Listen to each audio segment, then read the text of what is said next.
In 2.6b, we're going to be graphing parabolas and circles. We've graphed parabolas before, and the parabolas were always vertical. So they looked something like this.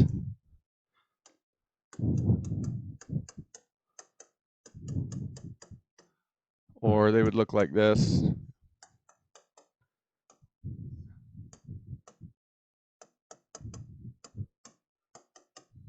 Right? And we'd find the roots or find the vertex, move the vertex left or right, and graph them. But in every case, the parabola was either a happy parabola or a sad parabola. What do you think the equation of a sideways parabola would be? You square the y instead of the x. So it's the same form of the equation, you just switch the variables. So if I had x is equal to y squared, what's that going to look like? It's going to be like this. Exact same shape, up 1 over 1, down 1 over 1, up 2 over 4, down 2 over 4. Okay? What if I put a negative out there? Then it's going to flip over the y-axis and look like that. Okay? All the other rules still apply. We just have to switch our brains to thinking of left and right instead of up and down. Okay, let's do the easy one first.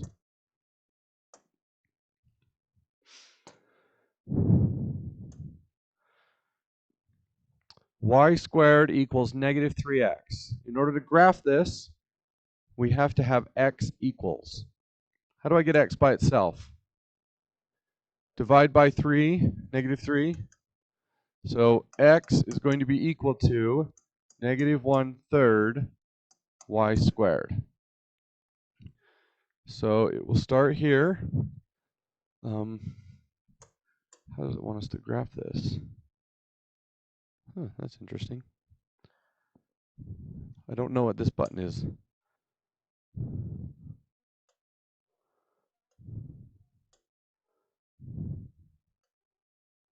Choose how the curve opens. I don't know.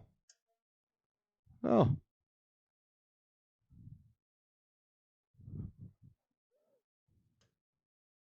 Oh, that's nifty. Okay, why didn't they do that on the other ones? So we're going to choose the vertex right here, and it's negative 1/3 y squared. So you go up 1 and then left 1/3, which is kind of a pain, right? So if this is a fraction, if you go up 3 over 3, then that's where the parabola would need to be. Okay? You just choose a number that would be nice to use. So if I plug in 3, then negative 1/3 times 3 squared is negative 1/3 times 9, and that becomes negative 3. So a parabola that has a 1/4 would be up 1 over 4, or up 4 over 4. 1/5 would be up 5 over 5. Yeah, that's from the vertex. Yeah. Okay. What if it said 4y squared equals x? How would we graph that?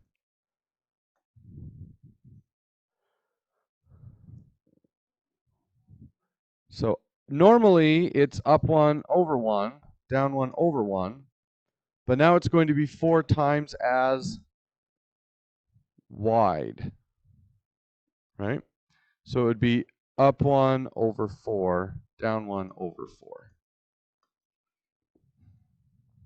from the vertex. Okay.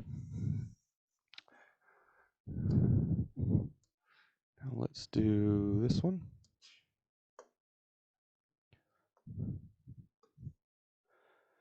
All right. Which direction does this parabola open? looks to the left, you do have to be a little bit careful. So I need to get x by itself. What should I do to get x by itself? Add it to the other side. So negative 2y squared plus 20y minus 51 equals x. So that is going to open to the left. What if the x was positive here? Then it would be negative on the other side, which means we would need to multiply everything by negative 1, and this would open to the right. Do you guys understand that? So just because the y is negative on the left side does not mean it opens left. You have to compare the y squared and the x. So when you get them on opposite sides, we make the x positive, and then that will tell us which direction it opens. But this one does open to the left. Okay. So I need to complete the square. I'm going to pull out a negative 2 here, and I'm going to slide this over to make room for my new number. So negative 2. If I pull out a negative 2, what's left?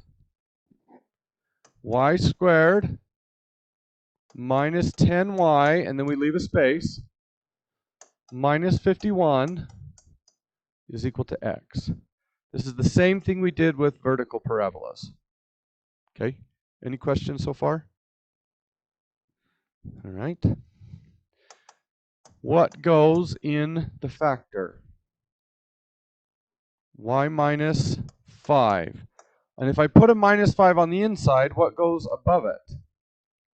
Plus 25. But that's not really a 25. It's a negative 50. So if I subtract 50 pounds from the right side of the left side of the graph, I need to add 50 back. Oh, I got it backwards.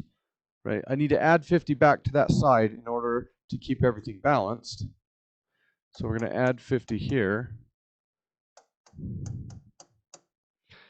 Okay. Now graphing it is a little bit tricky. Where is the vertex?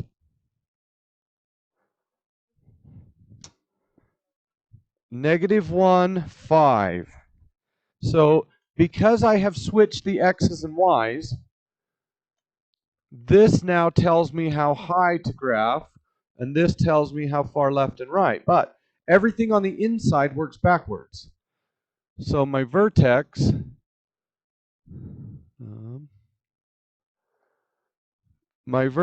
is going to be at negative 1, positive 5. So negative 1, positive 5. Now choose how the curve, oh, that's nice. So which direction does this open? To the left. And then I need to pick a point. What point should I pick? It's going to have something to do with this 2.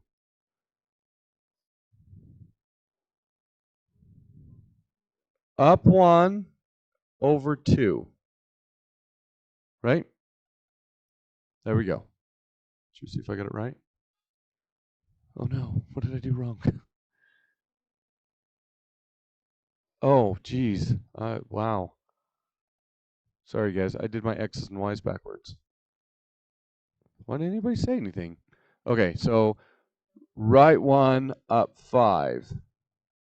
Then we open to the left, and it's up 1 over 2. It should be left 1. Yeah, good thing I'm paying attention. Is it Friday yet? Left 1, up 5. Sorry for you guys at home that I'm confusing.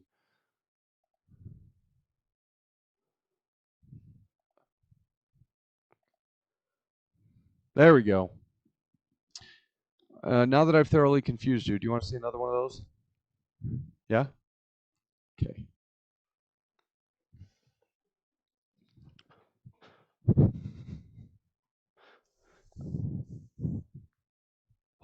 Whoa.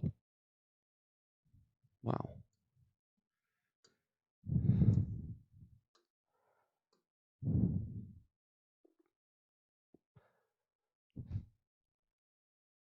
Yeah, I know.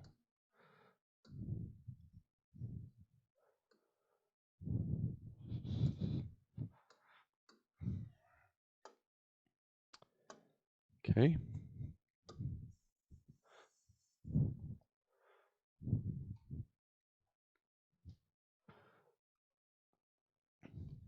All right. So I need to move the x over. Y squared minus 6y plus 12 equals x. I need to complete the square. There's no number here, so I don't have to factor that out. So y squared minus 6y, leave a space, plus 12. So that will be y minus 3 squared, which means I put a 9 there. And if I add 9 to one side, I need to subtract 9 from the same side in order to maintain the balance. Okay. So the x value is 3 of the vertex, and the y value is also 3. So that's the vertex. Which direction does this open? To the right, because the y squared is positive, and it's a normal shape, so it would be up 1 over 1, down 1 over 1. Like that. That was an easy one. Do you want to see a harder one? Or do you think you got it? You're good? All right. Okay. Now we're going to do the same thing with circles. Have you guys ever graphed circles before? So y equals x squared is a vertical parabola, and if I make it negative, then it opens down. And x equals y squared is a horizontal parabola, and if I make it negative, it opens to the left. To build a circle, we actually do x squared and y squared. And we put them on the same side of the equation. So if the x squared and the y squared have the same sign on the same side of the equation, they're a circle. Okay, and then we set that equal to some number, and this number is always the radius squared. So this circle has a something's weird. There we go. This circle has a radius of 1, and it looks like this. If I want to make the circle bigger, then I change this number. So if I wanted to have the radius of 2, then I would do 2 squared is 4, and that would double the radius of the circle. If this was a 16, then the circle would have a radius of 4. Okay. Well, how do we move a circle left and right? We put numbers inside the squares. So x minus 3 squared plus y plus 2 squared equals 25. That would be a circle where the center is right 3, down 2, and the radius is 5. Okay, circles are really easy to graph. So to draw that, right 3, down 2, and a radius of 1, 2, 3, 4, 5.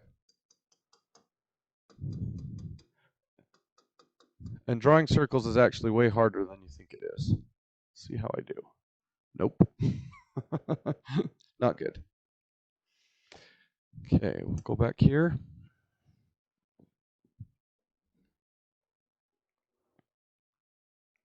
Oh. Okay, let's not do that one yet. That one's the hard one.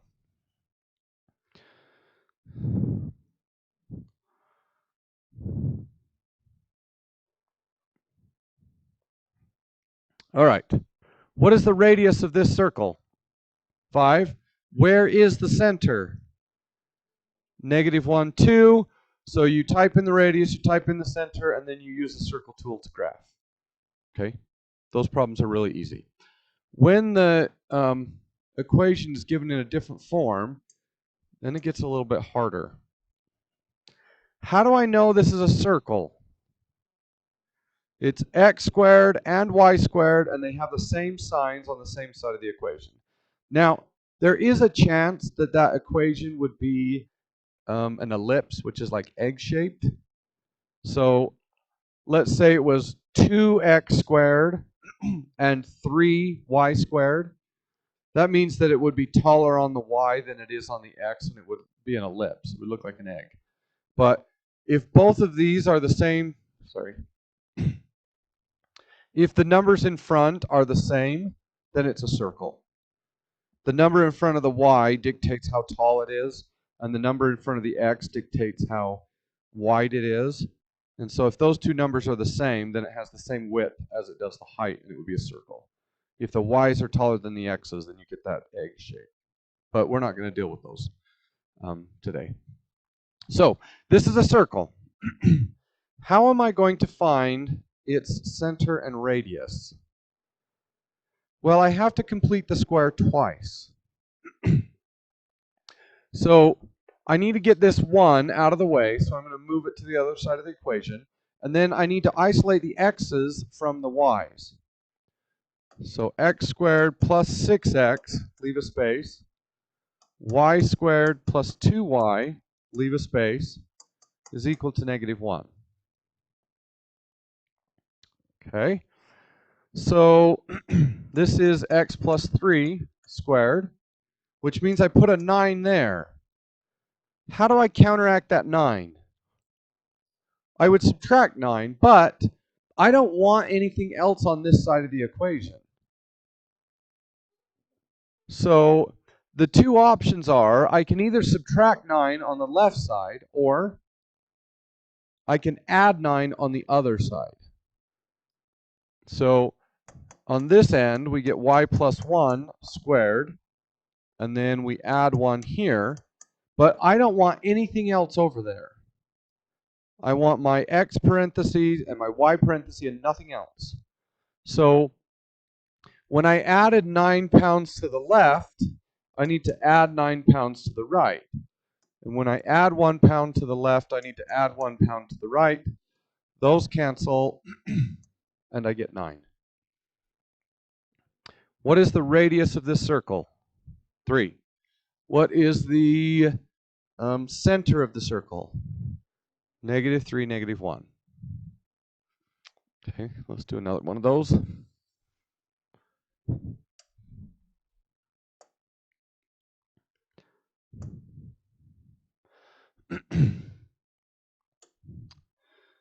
Okay, x squared minus 2x, leave a space. Y squared, there are no other y's, which means the height of the center is 0. But I do need to move that 15 to the other side. So x minus 1 squared plus y squared. I need to add 1 here, which means I need to add 1 here, which gives me a 16. What is the radius of this circle? 4, and where is the center? 1, 0.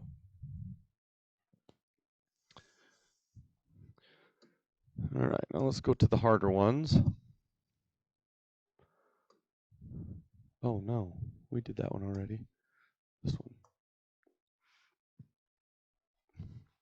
How do I know this is a circle?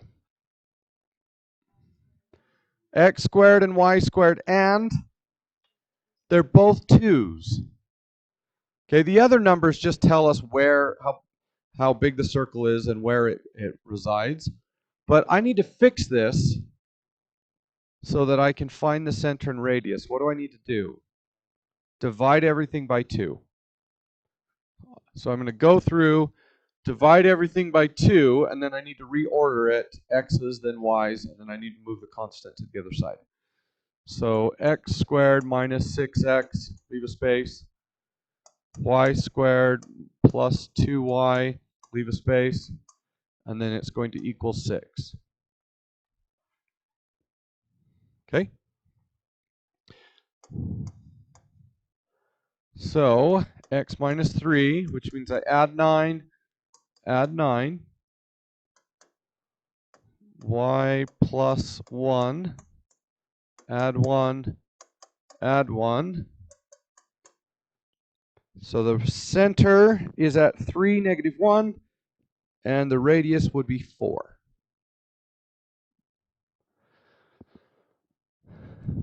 Okay. Oh, I know why.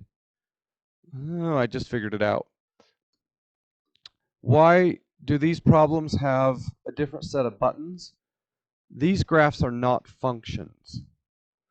So if you're graphing a function, you can just tell the computer, here are my points. This point, this point, this point, this point, this point, and it will connect the dots. But anytime you have a graph that's not a function, it fails the vertical line test, then if I said graph the points here, here, here, and here, I don't know if it's supposed to be a circle or if it's supposed to be a hyperbola, or there are an infinite number of graphs. So that's why it gives us a different set of buttons, because without the function rule, there are just too many possibilities. Okay, is that everything?